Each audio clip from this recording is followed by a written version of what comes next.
So have your practice test out. I'll get yours. Does anyone need one? I don't think I have. So what, we're going to 7 through 9 today? What was that? We're going to do 7 7 through 9, yep.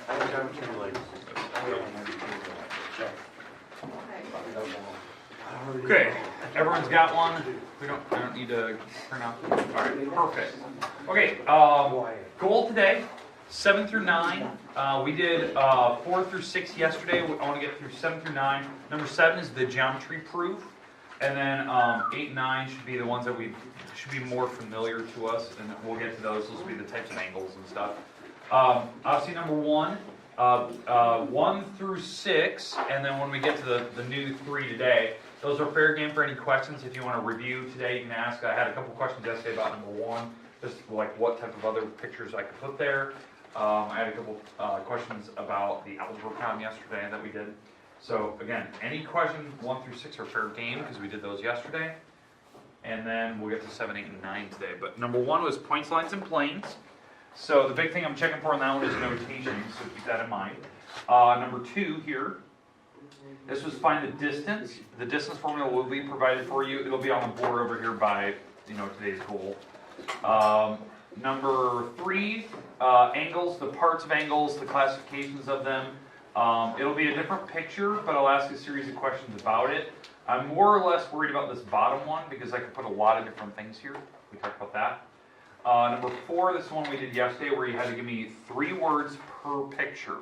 So what we talked about yesterday was you had to classify it. So we had the first picture there, that was a heptagon or septagon, whatever you want to call it.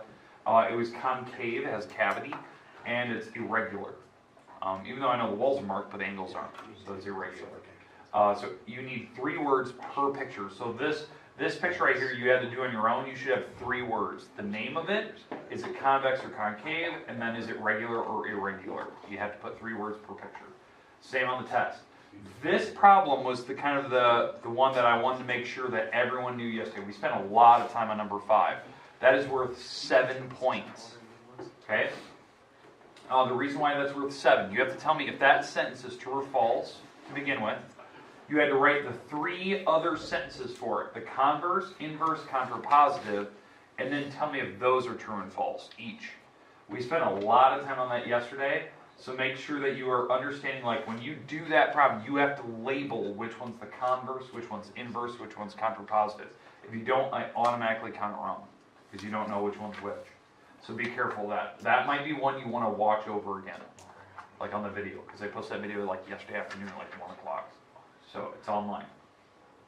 Okay, number 6, we did this one yesterday. It took 6 lines of work to do that. That was an algebra problem. I would expect something very, very similar to that on the test. 6 lines or so that you just have to simplify. Remember, you are not solving that. You are simplifying it as far as you can. Okay, questions, comments about that type of problem? Okay, perfect. All right, we're going to start with number 7 today and continue on. All right, right there. Thank you. Okay. Adam, do you have your practice guide? Do you have one? Yeah. Okay. All right. For number 7, this is geometry proof. Geometry proofs, typically 4 to 5 lines, somewhere in that range. I think this one is 5-ish, I think. When you start a geometry proof, you have to start with the given, what they provide you, and then you know what you're going to end with, what you're trying to prove. That should be the last line. Don't put this in the beginning. This thing should be the very last line. So you should already have 3 points when you start. What do you mean by 3 points? This is how you should start it. Line number 1 is your given. Wx is congruent to yz, and the reason over here is given. You should not get that first line wrong. It is literally printed right there. The last line, whatever line this is going to be, I have no idea what number this will be down the road. This should be the ... line. The ... means therefore. Wy is congruent to xz. That should be the last line. Now, the only problem is I have no idea what number this is and what the reason is. I have no idea for that yet. Because there's something that leads from here to here, and that'll tell me what my property is. Maybe I'm going to subtract both sides. Maybe it's just substitution. I have no idea what the last reason will be. So don't put the reason as proof. That's not a reason. It's not an actual property name. So, does everyone understand how to start this problem? Like, you should get a minimum of 3 points. It always, like, boggles my mind when somebody can't even start the problem. Like, it's literally printed. Alright, so whatever I provided you, you have to, like, look at what you're trying to prove. I'm trying to prove this part. This is my last line. I'm trying to show that this stick right here, WY, that stick is equal to XZ. That's what we're trying to prove. I always like to think about it before I start. So I'm trying to prove the bigger sticks are equal to each other. So probably at some point in the middle of the problem, I'll have to add the smaller pieces together to make the bigger pieces. So that would be probably at some point, maybe line 1 or 2, or sorry, line 2 or 3, somewhere in that range. I have to show kind of what makes WY, what makes XZ. But what I'm provided is I'm provided that this little WX is equal to YZ. So I was provided those are equal. Alright, so that makes sense. Like, so I'm probably adding smaller pieces to make the bigger piece. So if you notice, like the two pieces here, the bigger pieces, they have an overlap. They overlap right here. For the two pieces, I'm gonna write that in line number 2. Line number 2, XY is equal to itself. Now the reason, that is reflexive. Hey, let's stop talking, because I'm pretty sure you guys know how to do this. So number 2, XY is equal to XY. That's the part where they overlap each other. Okay, it's right here. That's important. Why I wanted to state that XY is equal to itself is when I'm comparing this stick, WY versus XZ, they shared a part in common. It was the same piece, literally the same piece from this side to this side. Like, it wasn't different. That's why I had to state it. And so now my line number 3, which I said kind of earlier, that's what I was going to do, is I was going to write down the parts that add to make the bigger pieces. So like, what makes the stick WY? What parts make this? Yeah, XY and WX. That makes all of WY. I need to write that down. Those are like little things I need to write. So WX plus XY. Those are the parts that add to make the bigger stick WY. And the parts that make XZ, the other big stick, is XY and YZ. Those are the two parts. And again, the reason for this is segment addition. I'm adding segments together to make a bigger stick. This is literally one of our problems we had. That was in like that first chapter, I think. We had segment addition. We had sticks together to make bigger sticks. Along there in a straight line. Alright, now why this is important. Like, why did I need to state like what WY is and what XZ is? Well, I'm trying to prove that these are equal. If that's the whole goal in the end. Well, I had to talk about the parts. These parts I've actually stated up here. You can actually see them. So now, what I'm trying to do is now I'm trying to connect the dots. I'm trying to figure out, like, how can I get these things being equal to each other without just writing that they're equal? Like, I have to prove it. Because right now I only know what makes these things. But how do I know that these things are equal? Okay? That's where line number 4 comes in. So where's my written record? Oh. Okay. So on line number 4, how I'm going to do this, how I'm going to get to the point where these things are equal, I'm going to add this piece to here and add this piece to here. The reason I'm allowed to do that, that is a property of equality, that you can magically add something to both sides of an equation. This is an equation, right? It has an equal sign in it. Well, I can add these things to both sides because these are equal. So I can add to both sides because that's a property of equality. So when I write that down, WX plus XY is equal to, now I'm going to add these two together, XY and YZ. So all I did was add this to the top, because these are equal parts, so I'm allowed to do that. And that's addition property of equality. Prop of EQ. As long as you do it to both sides of an equation, you're allowed to add it. So I added the XY to here, added the XY to that, so you can see that's what I'm getting. And if you can see it now, what is WX plus XY? Like, what do these two add up to be? WY, this thing. And what do these two add up to be? XZ. Because you can see it. Now, how I know that, number one, how you actually add segments together, you get rid of the letter that's in common, so you're left with X and Z, and you get rid of the letter that's in common, so you get rid of the X, so the WY is left over. Or, it's written right here. Like, WX plus XY, WX plus XY is WY. So all I did here, this is substitution. I substituted this thing for WY, and I substituted this thing for XZ. So they are in fact equal to each other. So it took 5 lines. I told you it was going to take 5. I would expect something very similar, like test day. The types of problems I could put for number 7, I can give you something like this where you have to like prove, certain things add up. It could be an angle. It would be the same problem if it was an angle.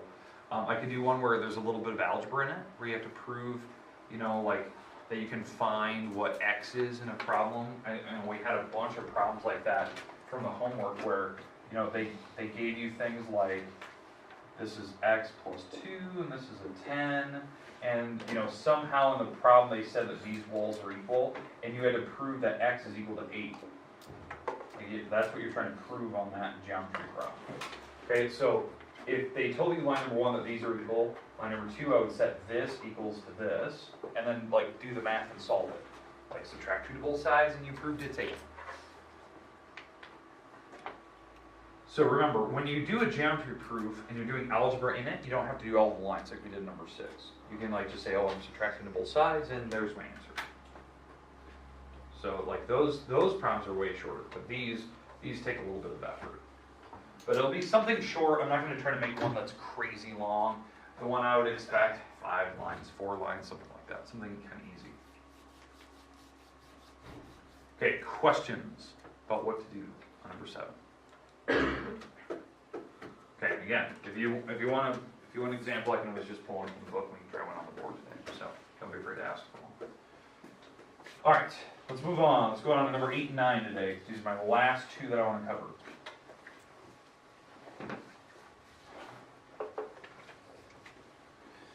If you haven't recognized, by the way, that problem now we've done like 7 times now.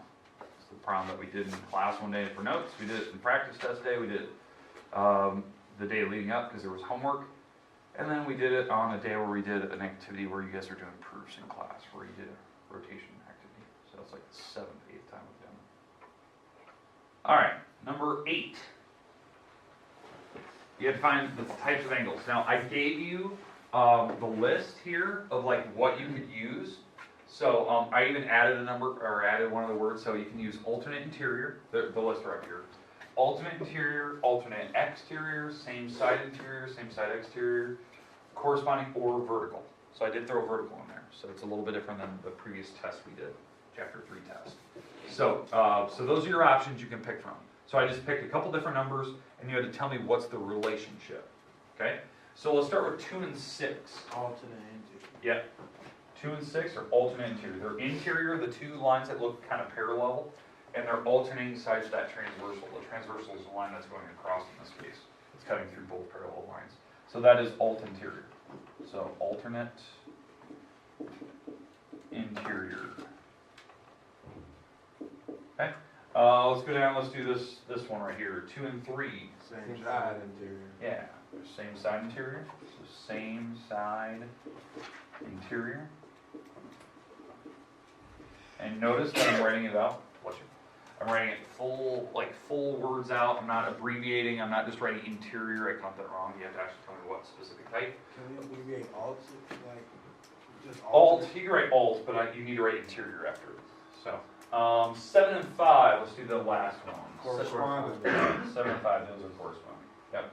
One's outside, one's inside. They're on the same side of the transversal, so that is corresponding. All right. I'll let you do the other 2 by yourself. Now again, the words can repeat. I don't mind if you don't have to use the word once. I mean, any of those options can be used a bunch. Maybe every single option I give you is just alt interior the whole time. I don't really care. So you have to figure out the other ones. Okay? Question. Wouldn't 3 and 1 also be corresponding? They could be. Yeah. So the words can repeat. So that's fine. Okay. Questions with how to do that. That's something very similar. I'll give you a picture. Something from the book. That was from the book, obviously. But Then I'll just give you a bunch of pairs. Now, obviously, be careful. There is a new word there. You can use vertical. Vertical, if you don't know, are like 1 and 7. Those are vertical. Okay. Or 2 and 8. Or 3 and 5. Those are vertical. They're straight across from each other. So be careful of that. Okay? All right. But again, take your time to do these other 2 that I haven't done yet. They could be repeating words, like Jack said. So just double check it. All right. Let's go to number 9. Last one today. I want to give you some time where you can study and prepare. Okay, number 9. So this one, if you haven't recognized it, we did in, I think, practice test day, something like that. It'll be something where I give you a picture, and you have to find an X and a Y, or a W and a Z, or something like that, where there's variables in the problem, but you have to know how to use those previous angles we just talked about, like alternate interior, same side interior. You had to know the properties from chapter 3. So, to do this problem correctly, recognizing that these lines are parallel, right? That means these angles have a relationship. They're not equal. You can definitely see that from the picture. They're not the same angle. But since they're called same side interior, they're inside the parallel lines. They're on the same transversal here. These angles have to add up to be 180. That's the property about same side interior. So this angle has to be 60 because they have to add 180 together. These up here would have to be kind of the same situation, these 2, this angle and this angle. It would have to add up to be 180, but the problem is I don't have that one. If I had it, I know what to do. But I cannot go up and down. You can't do it this way. Because the top line is not parallel to the bottom line. So I can't set those 2 are equal to 180. So this is not 60. You can actually tell it's not. Okay, so the X is 60. So that's what we have. Now, to find the letter Y, usually one of the letters is super easy. To find the letter Y, we have to use the 60. That's usually how these problems work. So I'm going to have to plug in the 60 here, because this is an X. We already said X is 60. So 3 times 60, which is 180. And when I subtract 70, I get what, 110? So this angle up here is 110. So that means the one that's right next to it, this one, has to be 70. The reason why, what do these have to add up to? 180. They're adjacent linear pair. They're supplementary. So this, if that's 110, which we just found, then this angle has to be 70, and that helps me find this, because this is the 70. And on test day, I'll always try to point out like which angle switch. So I'll even put the pictures up here, and I'll kind of point like this angle goes here, this angle goes here. So that angle should be 70. This is a 70. So now I can solve for the Y. So you can subtract the 40 across, and you can divide by 3. So there's your 2 numbers. That's how you do that problem. Okay, usually one of the angles takes a little bit of effort. The other one is usually pretty straightforward and pretty easy. But again, it'll be a problem that you've previously seen, but it will take a little bit of effort. It's not something that you're going to be able to look at and go, oh, it's 10. You're going to have to do some math. And I do require number 9 that you show work when it needs to be done. Like what I'm doing up here, there was a couple occasions I had to show work. I know the X was kind of easy, but the rest of them, you did have to solve that. There's no way somebody could have looked at that picture and go, oh, Y is 10. I can just see it. No, you can't. This is not drawn to scale. All right. Questions, comments about number 9? Okay. We'll do 10, 11 on Monday, so keep that in mind. 10, 11 on Monday. I'll post this video before the end of the day. I'll probably have it up by about 1 o'clock today or so. Just so you can, if you need to watch the video tonight, you can. Monday, we'll do the last 2. You'll also have the remaining part of class Monday to ask me any questions you want. You can ask me any questions 1 through 9 today, but not 10 and 11. We're going to save that for Monday. So keep that in mind. When is our semester test? Tuesday, Wednesday. Tuesday and Wednesday. Preferably Tuesday. This practice guide is due Tuesday. Now I know some people are like, oh, I want to study it. You can watch the video online and you can print off a new one if you need to. I put a copy of this on my website every single day we review here. So you can click it, download it, print off a new one, watch the videos over and over and over. So I do require this practice guide is turned in Monday. Or Tuesday. All right, well, there you go. Rest time is yours.